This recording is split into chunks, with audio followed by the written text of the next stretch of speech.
Estar ao lado do paciente com mieloma múltiplo, conhecer suas necessidades e manter o foco em sua jornada. Esse sempre foi nosso principal objetivo. Mas para alcançá-lo, é fundamental estarmos juntos. Assim, descobrimos a importância das grandes parcerias. Aquelas que conectam a informação ao empoderamento, a resiliência à força. Combinações valiosas que promovem o encontro da esperança com a oportunidade. Eliminando distâncias, fazendo surgir a união de propósitos. Propósitos que nos impulsionam a ir mais longe, ao mesmo tempo que ficamos mais perto. Pois no mieloma múltiplo, quanto mais próximos, mais fortes.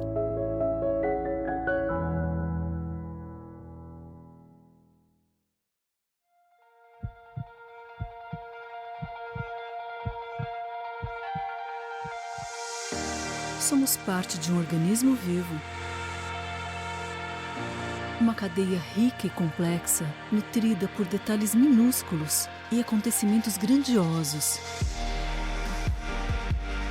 Nos pulsares desse organismo, podemos reconhecer os fluxos vitais e, olhando a fundo, perceber a interdependência de seus elementos. Nos distinguimos como indivíduos, e isso é maravilhoso. Tão maravilhoso que às vezes até esquecemos que no fundo somos parte desse grande organismo. Nós somos o fluxo. Nossas ações individuais interferem sim em tudo ao redor. Nosso pulsar pulsa o mundo.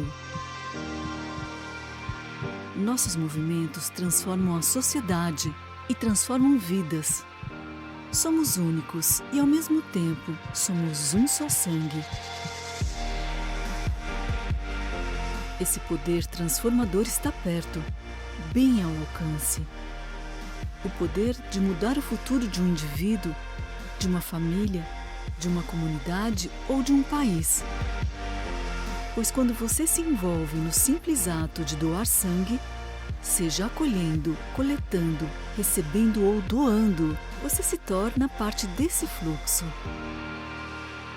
e pulsa junto com milhares de vidas. Somos únicos e, ao mesmo tempo, somos um só sangue.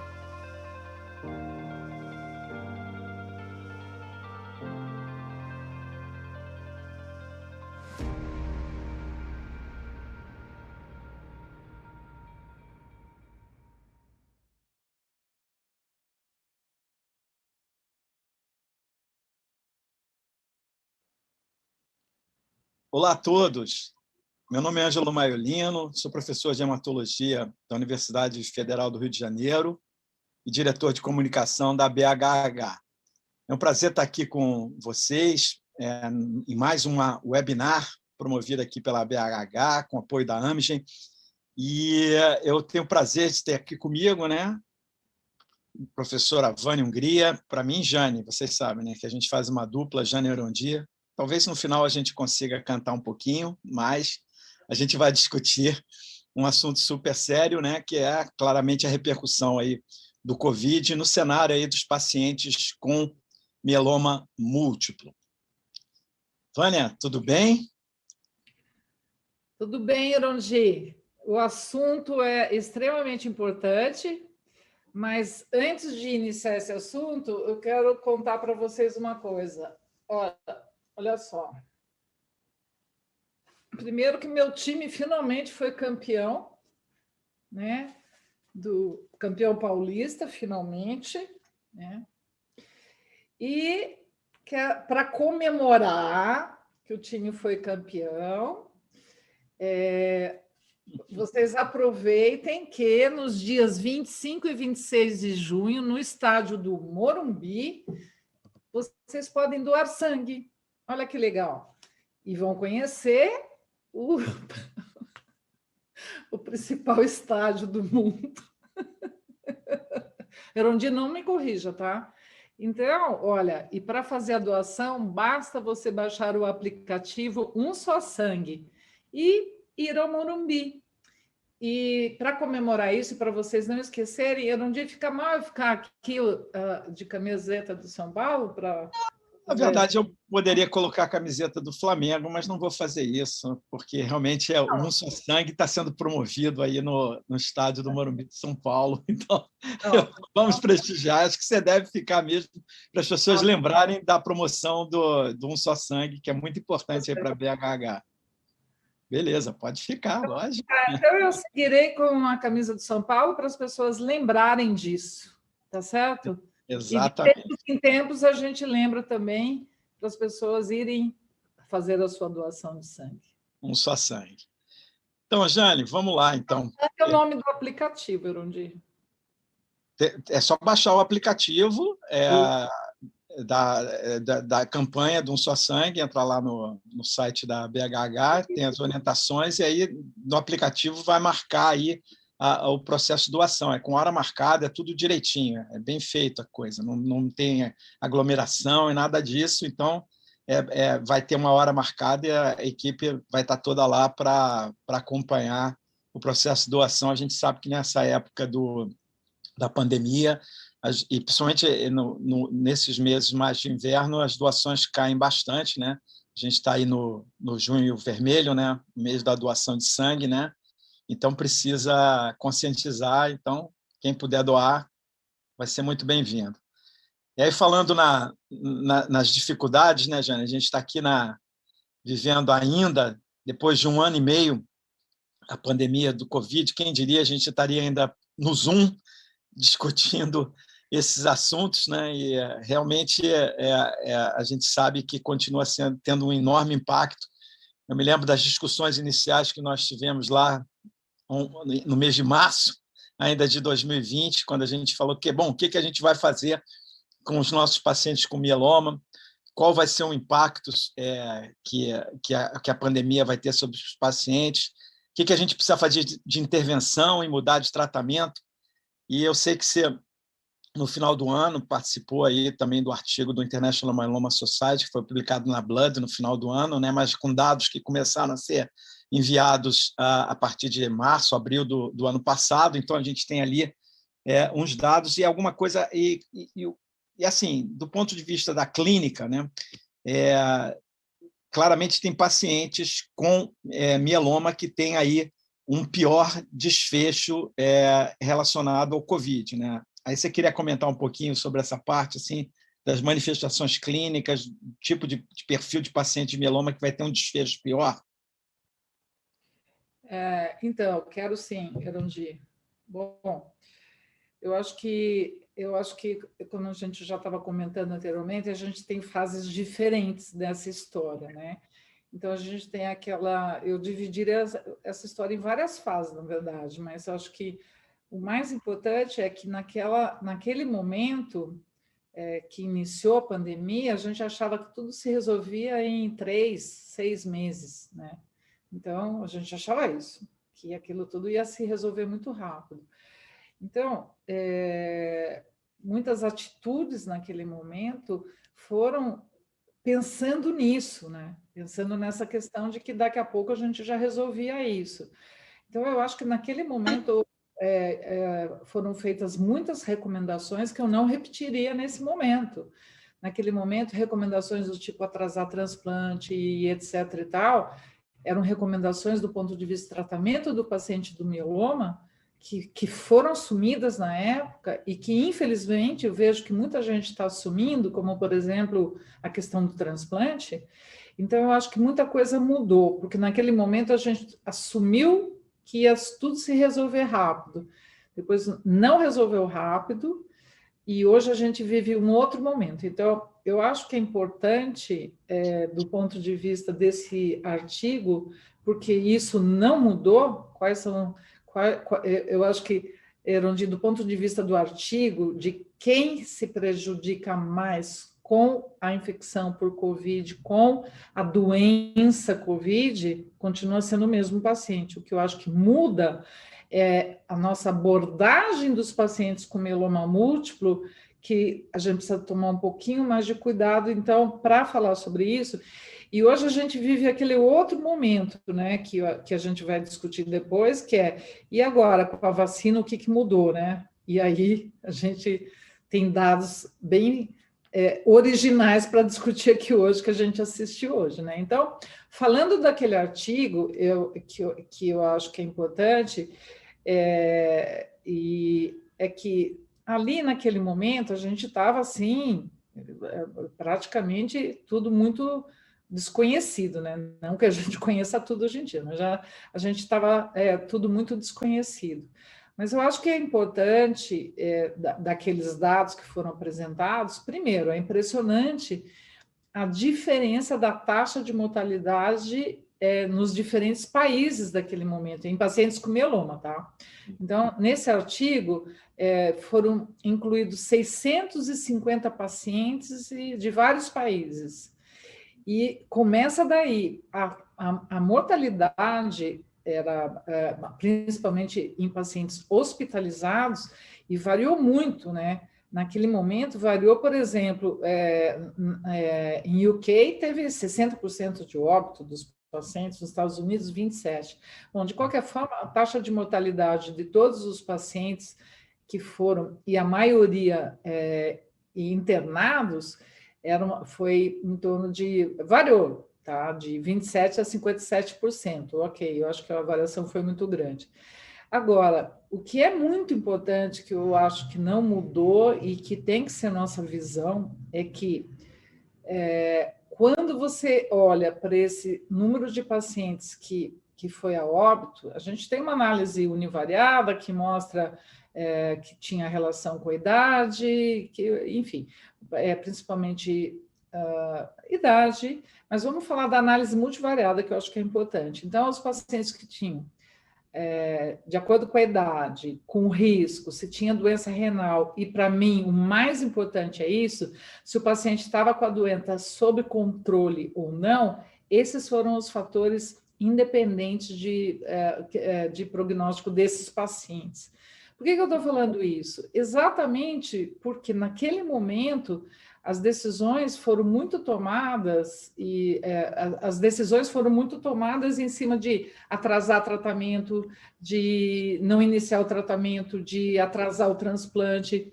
Então, uma leitura que da época, que já era da época onde era que, por exemplo, como aqui o Covid chegou depois da Europa, lá fecharam os centros de transplante, mas os centros de transplante não fecharam porque não podia transplantar, eles fecharam porque os hospitais viraram um hospital de Covid, né? Inteiramente, exato.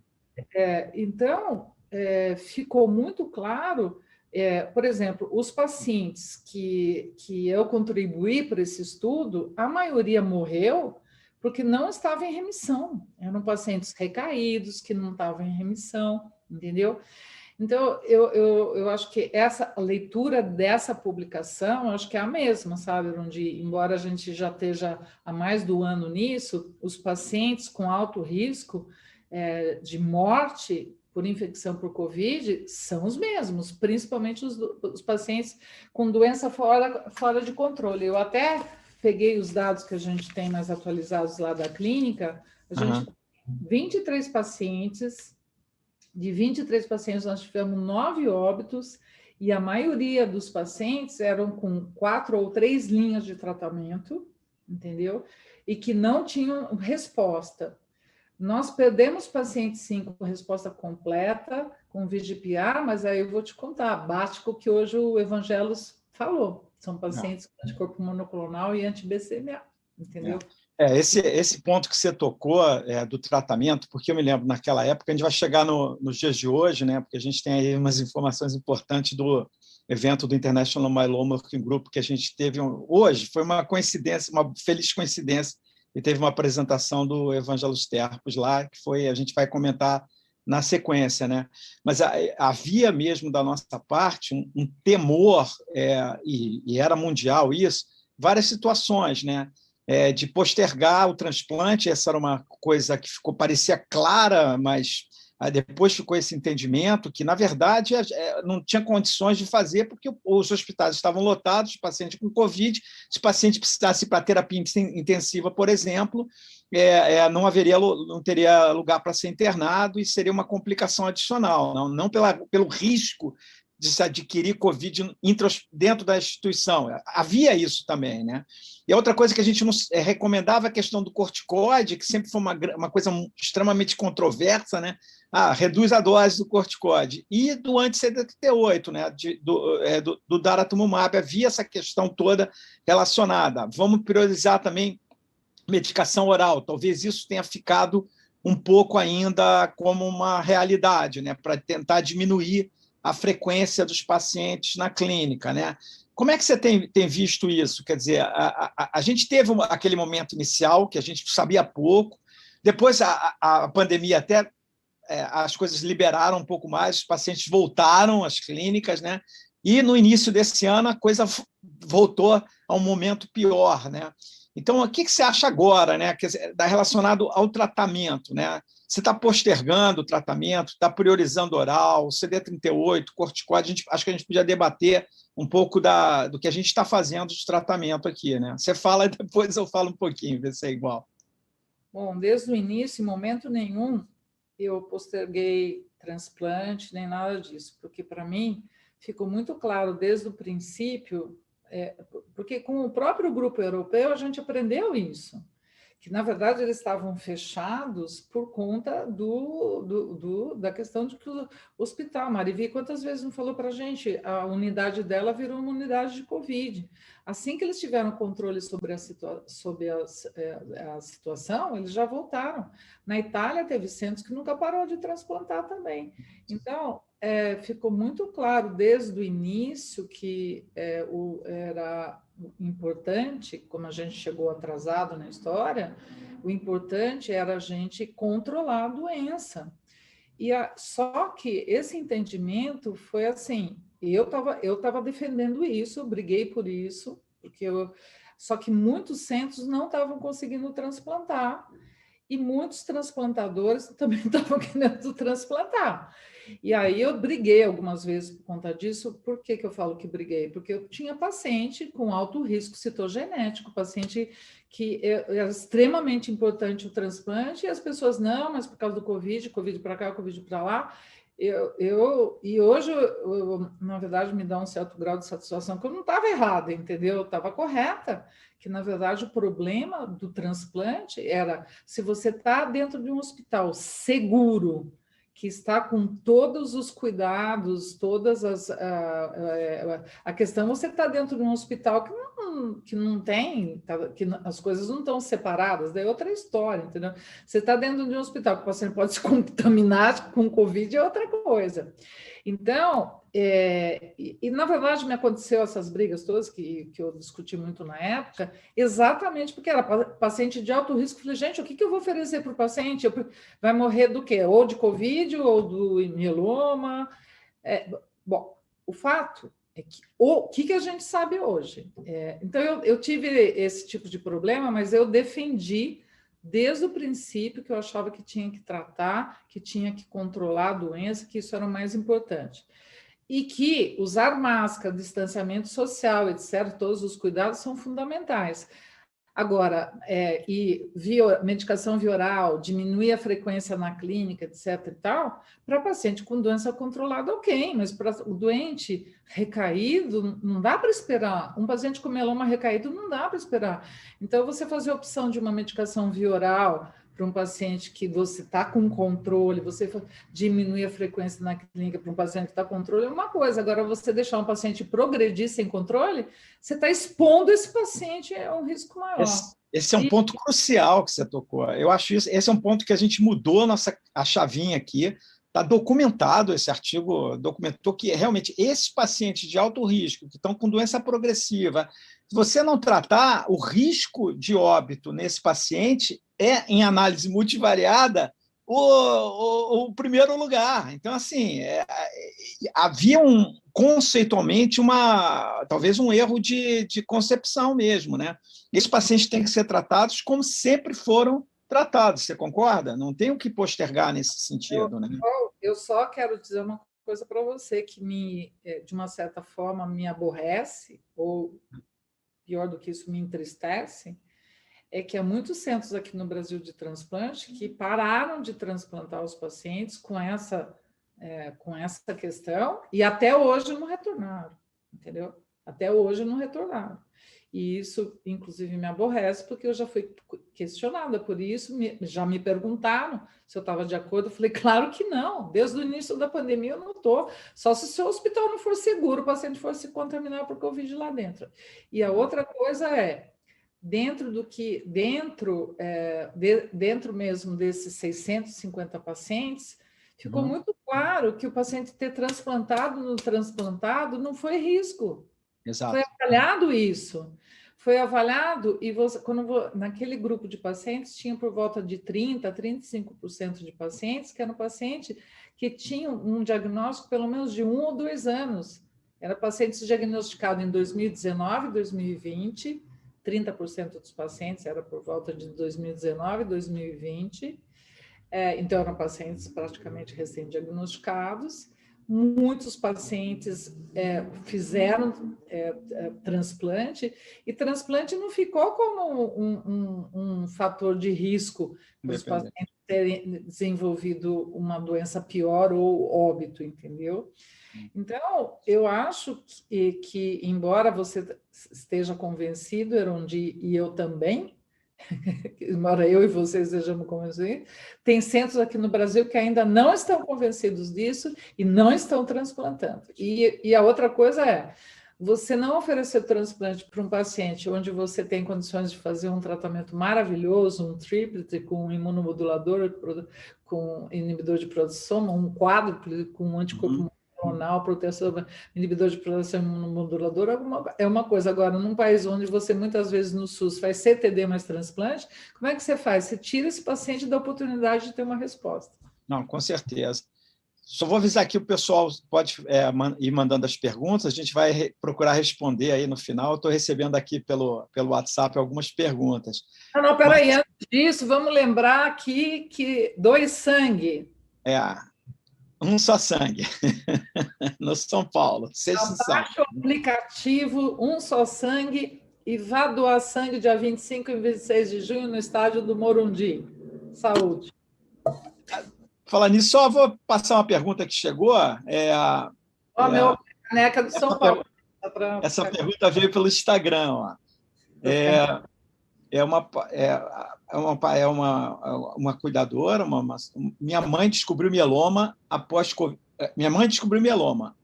o Covid, perdeu o movimento dos pés. Existem outros relatos?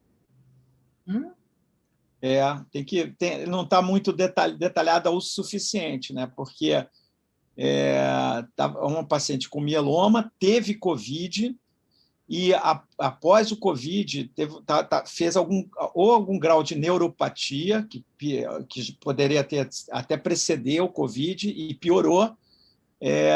Eu acho que isso tem que ser melhor avaliado, né, Jane? Se é uma neuropatia periférica, se teve alguma trombose, ou algum processo que tem em relação com o Covid ou com o mieloma e seu tratamento, né?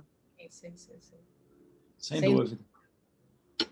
Vamos seguindo, então. Assim, eu acho que a gente já estabeleceu, assim, está muito claro a questão do tratamento, né? Eu acho que tem que ficar muito claro que o mais importante é o paciente receber o tratamento e ter a doença sob controle. Isso já era sabido na época e agora a gente sabe melhor ainda. E que transplantar, o paciente está correndo um risco maior ainda de não estar com a doença controlada do que a questão do transplante, por exemplo, né?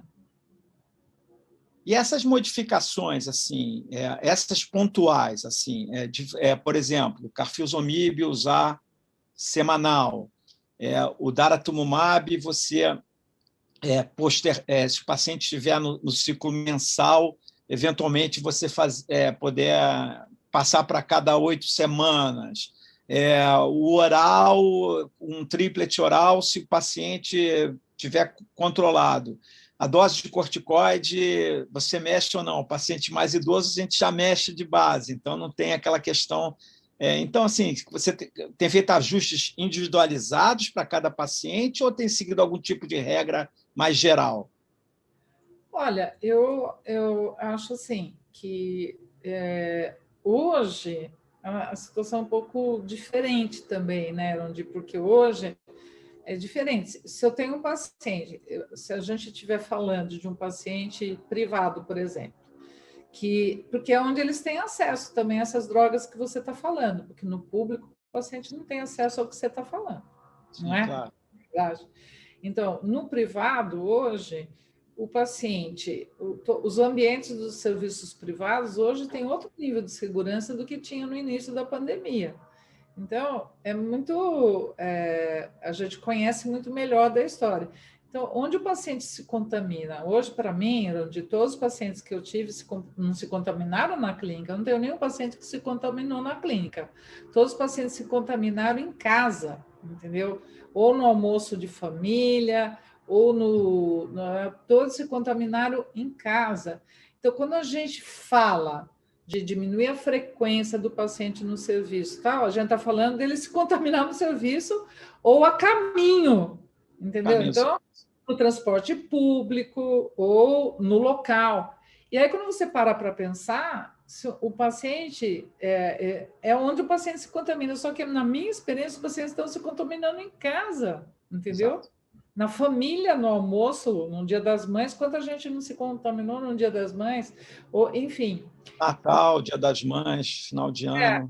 Então, de qualquer forma, ok, diminuir a frequência do paciente, mas eu só vou diminuir a frequência dos pacientes se eu achar que está aumentando o risco dele por algum motivo, o paciente mora longe, vem de transporte público, etc. E se a doença está sob controle. Porque se a doença não está sob controle, eu acho que é soberano controlar a doença, entendeu? Eu acho que isso é importante. Então, a gente tem que ver muito caso a caso. Se você está num ambiente muito seguro, que o paciente pode vir e o paciente venha, não é aquele. Eu acho que é diferente hoje daquele terror que a gente viveu no início da pandemia, que não pode sair de casa, tem que ficar trancado dentro de casa. Acho que tem que continuar se cuidando, ficar isso, ficar aquilo, mas é diferente, né? Você não acha? Eu não tenho a menor dúvida. Assim, a gente foi mudando a forma de encarar a doença. Eu acho que realmente no início a gente não sabia nada e tinha que imaginava que a imunossupressão do tratamento pudesse acarretar um desfecho muito mais grave da doença e que seria melhor negociar essa imunossupressão reduzindo as doses, interrompendo o tratamento.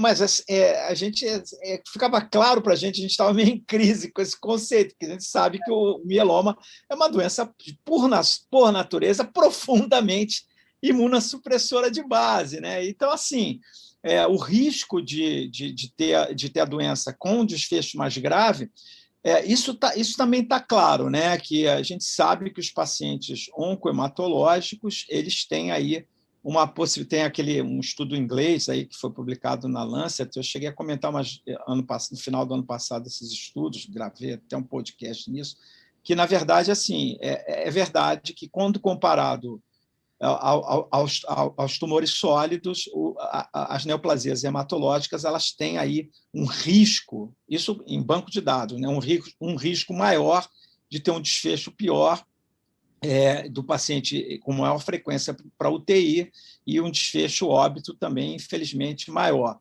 Só que isso não quer dizer que a gente está fechando esse círculo, né? Esse paciente, se ele está mal controlado com doença ativa, esse sim vai ter muito maior risco do que o paciente que está em remissão completa com a doença sob controle. Eu acho que isso aí a gente já está com ponto pacífico. Então, tem que ter um balanço entre o que você vai envolver de tratamento e que você pode incluir até o transplante nessa história, porque se você vai controlar a doença, com o risco de ficar sem tratamento, a doença progredir, aí sim ter um risco de ter um Covid muito mais grave. Acho que a gente fechou dessa maneira, concorda? Sim, sem dúvida nenhuma. Sem dúvida nenhuma. Pois é. Só que agora a gente começa a viver, felizmente, com um atraso, felizmente, né, uma era aí com as vacinas, né? Eu acho que assim, um ponto que a gente deve discutir aqui, porque a gente começa a ter uma população aí de paciente com mieloma vacinado. Os nossos pacientes, além de terem a morbidade mieloma, a faixa etária que acomete esses pacientes já são os pacientes mais idosos. Então, grande parte dos meus pacientes, acredito que os seus também, já vacinaram com as 2 doses, não é verdade? Boa Sim. parte deles, né? Quase Sim. totalidade, eu diria, né? Eu não estou me lembrando agora de algum paciente meu assim que não tenha feito já, pelo menos a primeira dose com convicção e a segunda dose a caminho, ou a maioria já fez as 2 doses.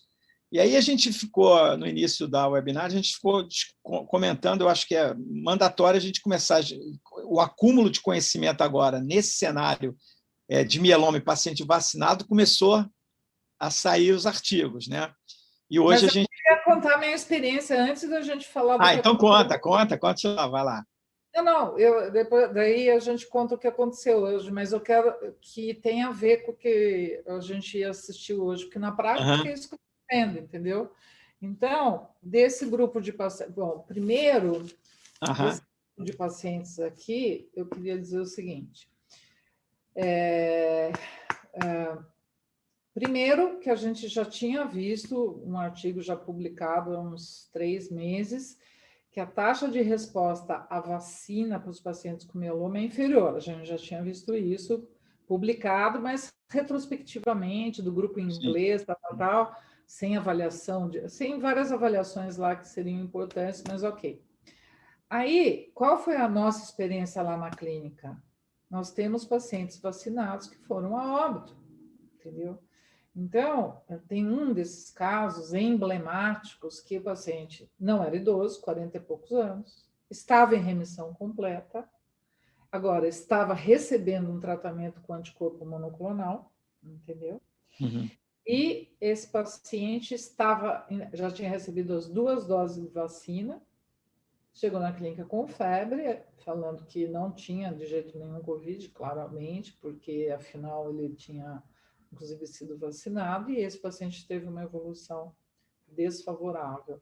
E não foi o único caso, então a gente tem muitos pacientes vacinados, sim, e vários pacientes vacinados que tiveram Covid. Nem todos foram óbito, mas tiveram Covid. Então, o que eu quero dizer é que a clínica está batendo com o que já tinha sido publicado pelo grupo inglês, né, de que eu não tenho os dados de anticorpos neutralizantes nos nossos pacientes, por várias questões, mas que a gente viu realmente na prática que nós temos pacientes que, em teoria, com resposta, contudo, vacinado e que teve uma evolução desfavorável, entendeu? Então, a prática já estava batendo com esse dado. Agora, Herói. Não, então, a gente tem os dados, a gente saiu uma publicação recente em leucemia linfóide crônica, particularmente aqueles pacientes que, utilizando o rituximab, que realmente a taxa de anticorpos neutralizantes é bem inferior à da população controle. A gente não está falando de desfecho Covid, a gente está falando aí de anticorpos neutralizantes. E hoje teve a apresentação do Evangelos Terpos, ele tem da Grécia, né? Ele tem uma primeira publicação, né? E agora vai sair uma nova publicação avaliando exatamente essa questão dos anticorpos neutralizantes, comparando com uma população controle. E ele fez aí alguns comentários extremamente importantes, que realmente o nível de anticorpos neutralizantes, né? Com 2 vacinas, basicamente a vacina da Pfizer e da AstraZeneca, que são as que estão sendo utilizadas na Europa e na Grécia, né? A taxa de anticorpos neutralizantes ela é inferior quando comparada ao do controle, tá certo? E também, e isso ele notou particularmente algumas subpopulações de pacientes, né? E a gente discutiu também, a gente pode comentar mais adiante, vou te passar a palavra, o que ficou sugerido lá no International Myeloma Working Group de uma análise exploratória para tentar contribuir mais ainda com as defesas. Ele não falou de desfecho, a gente está falando de anticorpos neutralizantes, certo? Então, é essa comparação. O que você acha? O que eu achei da apresentação dele, é isso? Não, desses comentários, dessas perspectivas. Não, claro. Eu acho que os dados vêm se somando, a gente vem de tudo aquilo que a gente não sabia nada, a gente está aprendendo. Então, o dado dele vem mostrando isso que a gente viu na clínica já, né? Então, comprovando mesmo que... Porque o dado daquele grupo em inglês que eu falei, que a taxa de resposta à vacina era baixa, ele era retrospectivo, não tinha tantos dados. Então, agora esses estudos estão reforçando esse achado, né? E na verdade, está batendo com a clínica, né? Que a gente está vendo desfechos. Então, eu achei interessante a apresentação dele, mostra isso. Agora, ele não tem o desfecho, né? Então, a gente não tem... o que ele mostrou? Ele mostrou... Bom, primeiro que ele mostrou que o grupo controle, o grupo com gama-patia monoclonal de significado determinado e o grupo com mieloma tem respostas diferentes à vacina. Uhum. Aí, o grupo de mieloma em tratamento, com doença ou controlada ou não, tem diferença também na resposta à vacina. O tempo de duração da resposta mostrou várias coisas, então há uma diferença muito grande. E com relação ao que eu achei também muito importante, foi a questão de que com anticorpo monoclonal, tanto com anti-CD38, que ele tinha pacientes com anti-CD38 e o ADC, o anti-BCMA,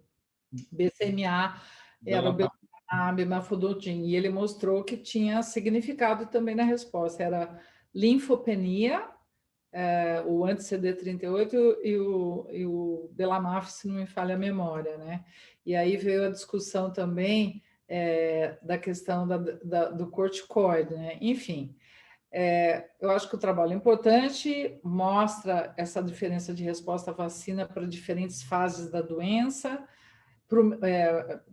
para as neoplasias de células plasmocituárias, como para o mieloma tratado ou em atividade ou não, e dependendo do tratamento. Então, depende de um monte de coisa. Agora, um dado ali que foi meio unanimidade do grupo, né, onde foi que, quando for fazer a vacina, mexe no tratamento, não mexe no tratamento, blá, blá, blá. A conclusão do grupo foi não mexe no tratamento, só no corticoide. Só no corticoide, exato. Só no corticoide, para não utilizar o corticoide quando for vacinar, não foi isso?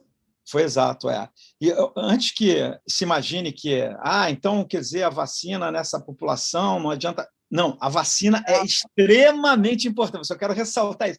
É extremamente importante vacinar os nossos pacientes com neoplasias hematológicas, mieloma, LLC.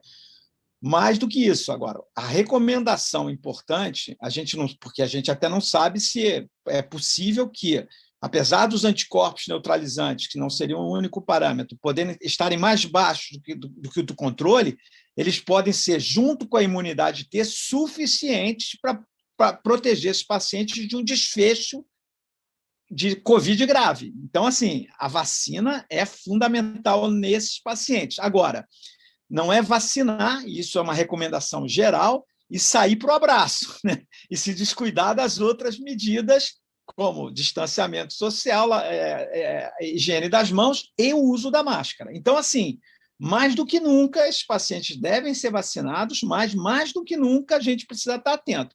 Agora, é possível que o International Myeloma Working Group, né, Jane, desencadeie outras recomendações, além dessas do que eu estou falando. Foi comentado lá, uma terceira dose de vacina, vai iniciar uma terceira dose, vai iniciar um estudo, uso de imunoglobulina, uma série de questões que não estão recomendadas ainda, mas pode ser um caminho para reforçar a imunidade desses pacientes, está certo? Para mim, o dado mais importante é todo mundo tem que vacinar e todo mundo tem que continuar se cuidando. Tem que controlar a doença, todo mundo se vacinar e seguir no caminho dos cuidados, porque É, mesmo fora do ambiente do paciente com doença, com qualquer tipo de câncer ou com mieloma, qualquer um, as pessoas têm o risco, né? Então, é para vacinar e continuar se cuidando, e principalmente no nosso meio, que a gente tem esse monte de variante que eu não quis perguntar lá para o Terpos, mas quase que eu perguntei, mas qual é a variante do seu país? Entendeu? Pois é, eu também fiquei, mas aí o assunto é tão que apareceram um monte de gente levantando a mão ali, né? Quer saber, eu fiquei com medo de passar vergonha, porque fala assim, qual é a variante que tem mais frequente? Daí ele fala, aí no Brasil, eu falei, aqui a gente tem de tudo. Eu tive a mesma sensação que você, a mesma, né? E aí eu falei, acho melhor a gente convidar o Terpos para falar num evento nosso. Você pensou isso também, né? Do que falar publicamente para 150 pessoas do mundo inteiro, né? Abrir a boca. Nós, aqui no Brasil, abrir a boca, o negócio é ficar quietinho. A gente foi transmissão, não trocamos o WhatsApp por causa disso, mas eu estava pensando, é lógico que a gente tinha muito que se manifestar, mas eu fiquei bastante receoso naquele momento de me manifestar e como realmente a situação no Brasil está descontrolada, e na Índia também, só que o pessoal da Índia, todo o grupo de mieloma da Índia trabalha nos Estados Unidos, então eles estão vivenciando outra situação. Olha, chegou bastante pergunta aqui. Tem uma importante, todas são importantes, mas essa primeira aqui, existe alguma vacina que o paciente com mieloma não deve receber? Eu estou imaginando vacina de Covid. Não, das vacinas de Covid, não há contraindicação a qualquer dessas vacinas que estão sendo utilizadas. No Brasil, hoje, a gente está com a Coronavac, nós temos a vacina da AstraZeneca Oxford, hoje chegou a da Janssen, tá certo? E tem a vacina da Pfizer. Todas elas podem ser utilizadas. As vacinas que não podem ser utilizadas em pacientes com mieloma são vacinas de vírus vivo, né? Tá certo? A febre amarela, enfim, essas vacinas, mas as vacinas para a Covid, e não é para ficar selecionando vacina, o pessoal está usando um termo aí de sommelier de vacina, escolher vacina tal, é vacina. Então, nós vamos ter as 4 vacinas disponíveis aqui no Brasil, né? E a que tiver disponível no posto de saúde, na unidade, é para ser feita, né? Deixa eu te passar uma outra aqui. Paciente com mieloma em tratamento via oral e que tomou vacina. Qual o risco de óbito, Jane? Não, na verdade, não tem nada a ver uma coisa com a outra, de estar tomando medicação via oral, não. Depende daqueles fatores que a gente... primeiro, olha, vamos lá. O desfecho pode ser... quantos jovens estão morrendo, quantos jovens já foram a óbito com Covid, sem doença nenhuma. Então, vamos estabelecer que não é bem assim, né? Então, a gente tem pacientes jovens sem comorbidade nenhuma morrendo, correto? Aqui, a gente está falando num cenário de um paciente que tem comorbidade, mas isso não quer dizer que seja o único problema, entendeu? A gente está dizendo que nesse cenário do paciente com mieloma, a gente tem visto o quê? Que é mais comum ter um desfecho desfavorável para os pacientes que não têm o controle da doença, paciente que tem doença renal, paciente... É isso que a gente está falando. Isso não quer dizer que se o paciente está tomando uma medicação via oral ou não, ele vai ter pior prognóstico. Não estamos falando isso, não é? Nós estamos falando... Nós selecionamos aqui os pacientes com mieloma, mas volto a dizer, quanta gente que não tem comorbidade nenhuma que está morrendo, entendeu? Dentre os pacientes com mieloma, a gente tem visto isso, mas não importa se a medicação é via oral ou não. Vou repetir, a medicação via oral é muito mais no sentido do paciente ficar em casa tomando a medicação e não correr o risco de ficar saindo de casa, entendeu? Sair de casa, ir para o ambiente e pegar a doença, porque o paciente que está dentro de casa tomando medicação via oral e a família inteira sai de casa para trabalhar, pega o transporte público e tal, leva muitos... Nós temos vários pacientes que foram contaminados pelos familiares, Não foram contaminados porque o paciente saiu de casa. Então, tanto faz se ele estava tomando medicação via oral ou não, entendeu? Então, só para alertar, a questão da medicação via oral é para não ter o ir e vir, nesse sentido. Então, não está relacionado. Perfeito, perfeito. Tem algumas colocações assim do momento em que o paciente que já iniciou o tratamento, qual o melhor momento para ele fazer a vacina? Olha, a vacina tem lá o seu cronograma de vacinação. O que existe algumas recomendações por exemplo, de separar, dar um intervalo da dose do corticoide, né? Um intervalo razoável, aí, um intervalo possível, eventualmente 14 dias, e também do anticorpo monoclonal. Mas, sinceramente, eu queria ouvir a tua opinião. Eu acho que isso é absolutamente teórico, né? Não há nenhuma base para isso, né? Quando o International Myeloma Society fez aquelas recomendações, eu fui tentar aplicar aqui na vida prática aquelas coisas. Não dá certo, porque depois eu falei, bom, primeiro que a sugestão da recomendação é para a vacina da Pfizer, que é o que eles têm lá, que é totalmente diferente da vacina que a gente tinha. Agora aqui tem de tudo, né? Aqui tem de tudo, né? Então, tem as 4, né, principais.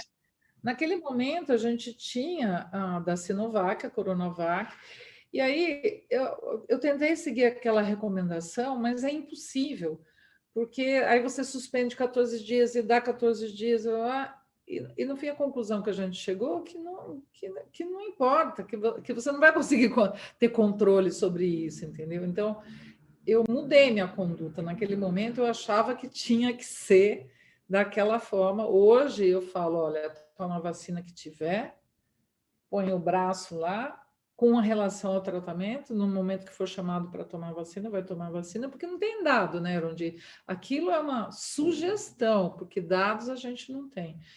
Para mim, não sei como ficou para você, para mim, o que o grupo entende que a gente deve fazer não é suspender tratamento nenhum, apenas o corticoide que a gente deve deixar o paciente suspender o corticoide quando for tomar a vacina. Não foi isso que a gente entendeu? Para mim ficou bem claro isso, né? E olhe lá, né? Eu acho assim. E olhe lá. Porque, na verdade, você não tem. Suspender por 14 dias, não mais. Naquele tempo, né? Porque, assim, é tudo muito hipotético isso, né? Eu acho que a gente tem que reforçar: não tem menu de vacina, não tem nada.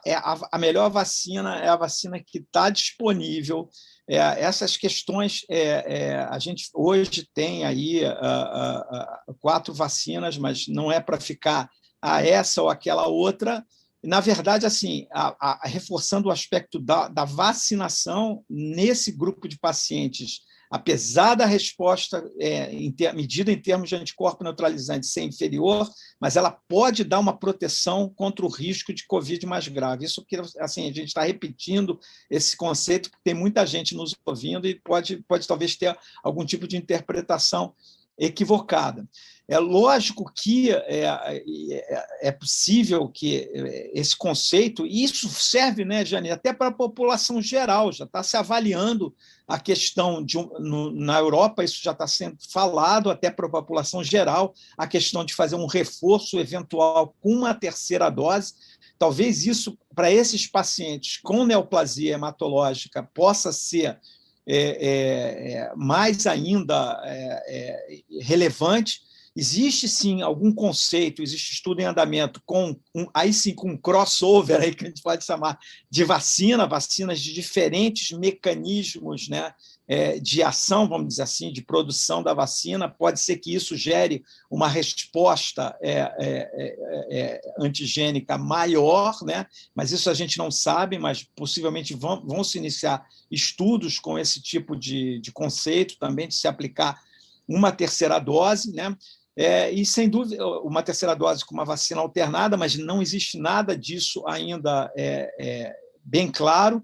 Eu entendi que o Terpos, na Grécia, vai iniciar o estudo, ele conseguiu uma autorização para um estudo de fase 2 com uma aplicação de uma terceira dose de reforço por lá.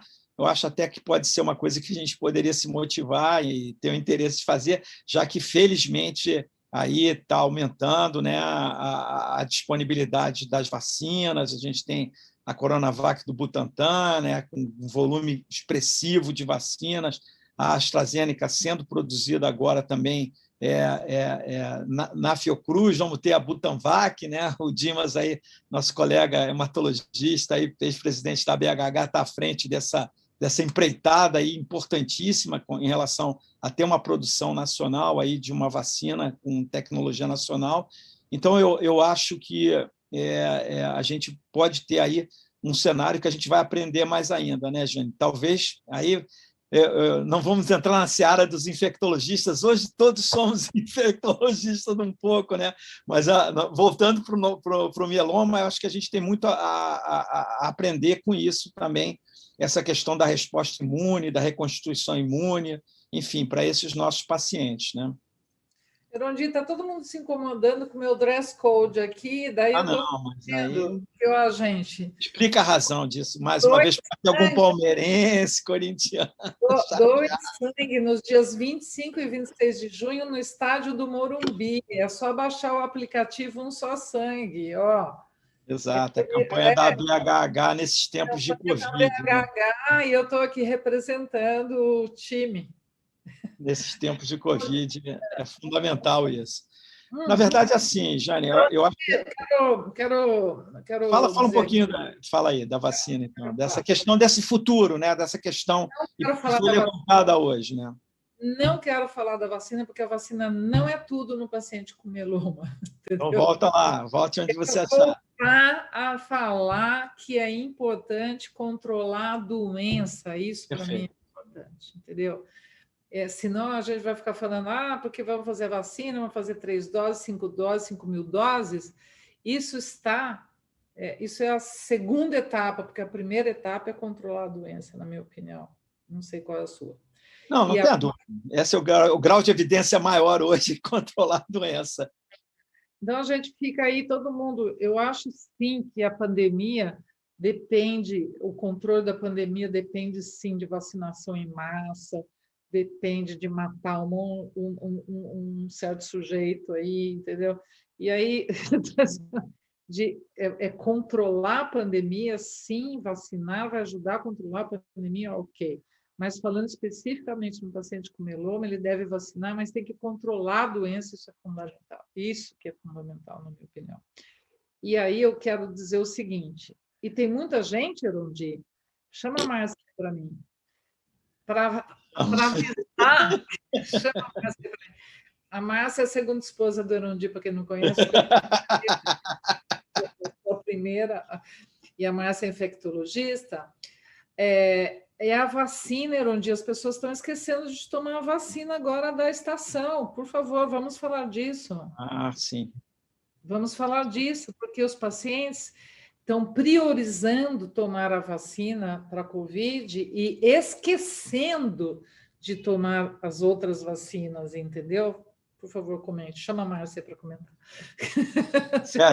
Ela deveria estar participando aqui, mas eu tenho a consultoria, a Márcia, minha segunda esposa, é infectologista, está aqui, e ela poderia comentar. A gente pode até promover um outro webinar também, dando esse enfoque, né? Eu acho que seria interessante, porque claramente a preocupação com a vacinação para pneumococo, né? Não podemos esquecer, no paciente com mieloma, nos 3 primeiros meses ainda, a questão da mortalidade relacionada a pneumococo, que a gente tem a vacinação hoje até disponível, a Pneumovac, nos postos de saúde, então esse é outro ponto extremamente importante, né?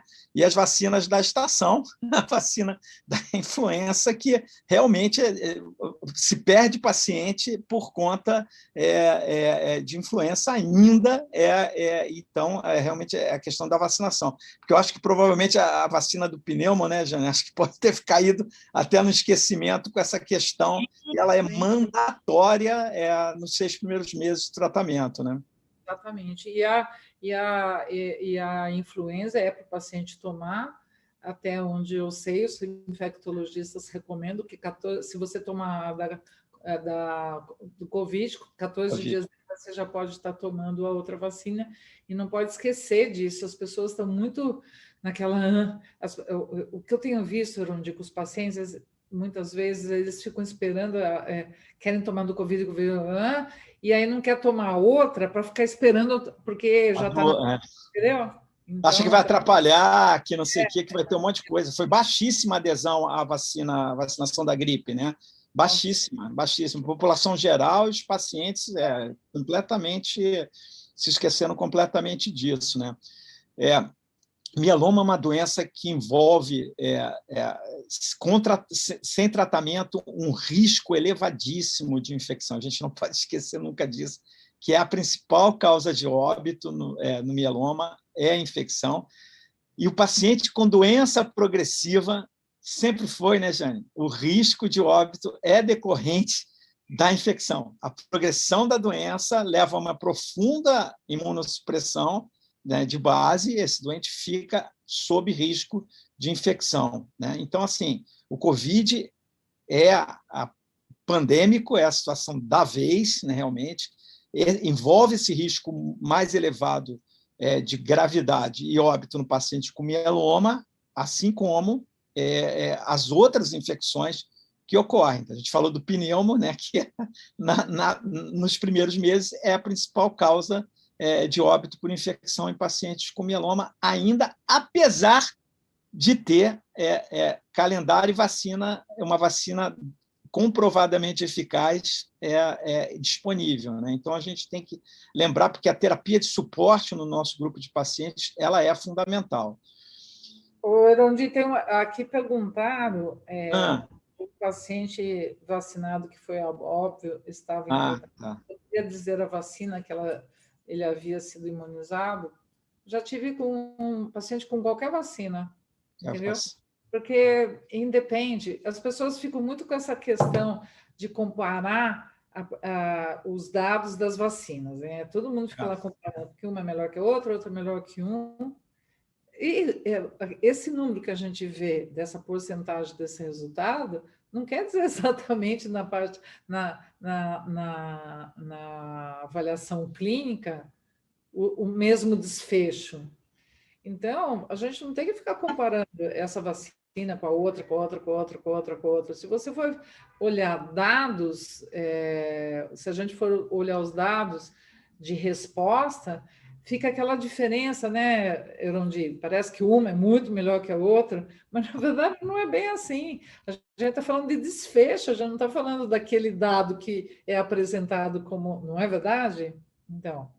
Com certeza, as populações avaliadas eram totalmente diferentes, os timings de aprovação dessas vacinas foram diferentes. Você tem uma prevalência muito alta de Covid, né? Naquele momento em que a vacina foi testada, o resultado é um, com uma baixa prevalência, o resultado é outro. O importante é dizer que todas são eficazes em prevenir a infecção e mais, prevenir o curso clínico grave da infecção. A gente sabe que, na maior parte das vezes, o Covid é assintomático ou com pouco sintoma. Então, se o paciente tiver um COVID assintomático, ele vai ter um risco, óbvio, de disseminação da infecção. Por isso que reforça-se a importância das medidas de distanciamento, do uso de máscara para toda a população que foi vacinada. Então, assim, foi o que eu falei com a minha família, com a minha mãe, que tem 94 anos, 92 anos, e queria sair para o abraço depois que fez a segunda dose da vacina. Não pode. Meu filho, posso ir para o shopping? Meu filho, posso ir para o banco? Meu filho, posso... Então, não funciona assim. Com os pacientes com neoplasia hematológica, mais ainda, familiares e pacientes devem ter o cuidado redobrado, como a doutora Vânia acabou de falar. Em casa é o problema. Então, o familiar vai no mercado, o familiar vai no shopping, o familiar vai numa reunião social, o familiar mais jovem vai numa festinha, papai, mamãe, vovô está vacinado, voltou da festinha, pronto. Ainda que vacinado, esse familiar pode pegar Covid e, ainda que vacinado, pode sim né, dependendo da circunstância, ter uma infecção grave, entendeu? Então, assim, eu acho que isso tem que ser recomendado. Diga lá, Jane. Ó, eu fui validada aqui pela professora Márcia Garnica, que é a minha colega de marido. Eu sou um privilegiado, né? Mas vamos lá. A Márcia validou meu comentário e eu vou falar que ela validou, porque afinal a infectologista é ela, né? E ela falou, repetiu, que vamos repetir, vacinar contra a influenza e com a Prevenar, a pneumocócica conjugada, 14 dias antes ou depois da vacina de Covid. E bem lembrado, e vacinar os contactantes. Boa, Márcia! A gente esquece essa história dos contactantes, isso é fundamental. Acabei de falar a história de quem vai vacinar os contactantes, né? E aqui tem um comentário que eu acho que a gente já fez. Pacientes com mieloma em tratamento já imunizado pela Covid com as 2 doses, poderá tomar a vacina da gripe após 15 dias ou deverá ter um tempo maior por estar em tratamento? 15 dias é a recomendação. 15 dias depois já pode independente de estar em tratamento ou não. Exatamente. Poxa, acho que conseguimos aqui dar um... Até de vacina a gente está falando bem, né? Eu acho que assim, a gente tem que ter cautela e se consultar bem com os infectologistas e discutir de uma forma a gente, né? Não, na verdade, não é uma questão de falar bem. Acontece que você tem uma boa consultoria aí. Exato. A gente assistiu uma apresentação e discutiu muito hoje, né? Isso. Então, foi muito oportuno, né? Foi assim. A gente, na verdade, está muito aquecido, né? A gente veio de uma discussão assim bem aquecida, né?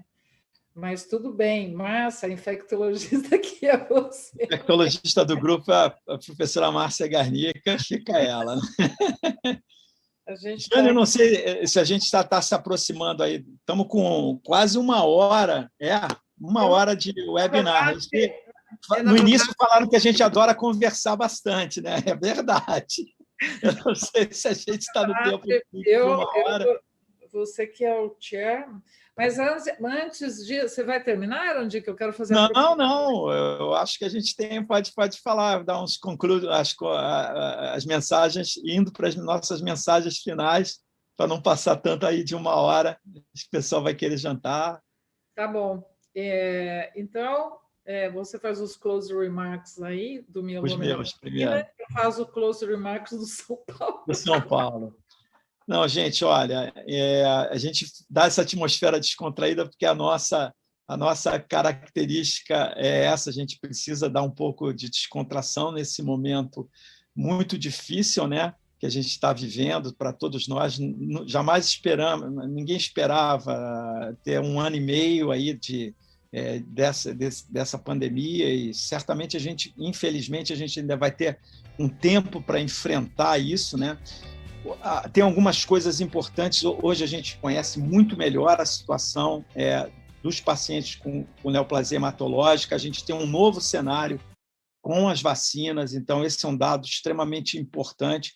Eu acho que a gente vai ter um aprendizado muito significativo do ponto de vista da reconstituição imune, do que fazer. Infelizmente, a gente sabe que essa também não vai ser a última pandemia que a gente vai ter que enfrentar.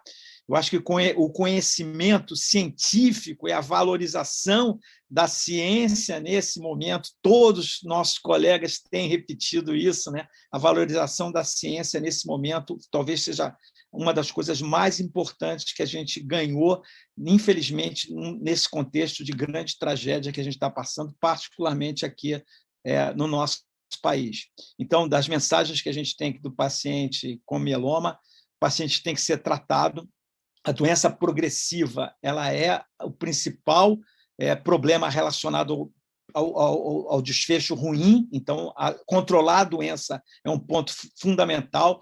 Vacina contra o Covid, sim. Vacina contra as outras infecções que são possíveis de ser prevenidas, também sim. Eram essas as mensagens que eu queria passar.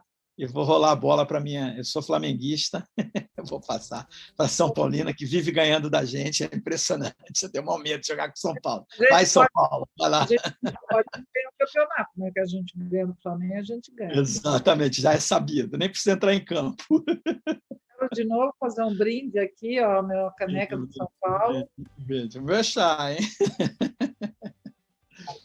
E lembrar que Doe Sangue, dia 25 e 26 de junho, no estádio do Morumbi, minha camiseta aqui assinada, é só baixar o aplicativo Um Só Sangue, e tenho eu queria aproveitar e convidar vocês também para o Hemoplay, em outubro. Tá? Presidente do Hemoplay, professora Vânia Hungria. A presidente do Hemoplay convida. Hemoplay, faremos o máximo que pudermos do virtual. Ainda promoverei uma grande festa em algum momento dessa vida. E para finalizar nessa despedida aqui, tem mais alguma coisa para falar, Erudir? Eu acho que não. Você tem a palavra. Quero cantar para vocês uma música. Ai, eu só vou deixar porque temos só sangue.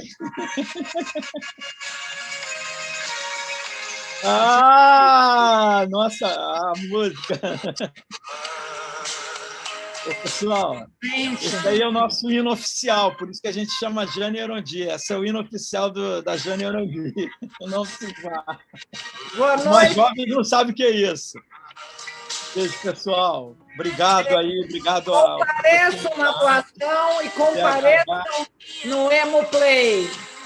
Não se vá, não se vá. Não Beijo. se vá. Obrigado aí, pessoal. Obrigado. Boa noite a todos. Boa noite.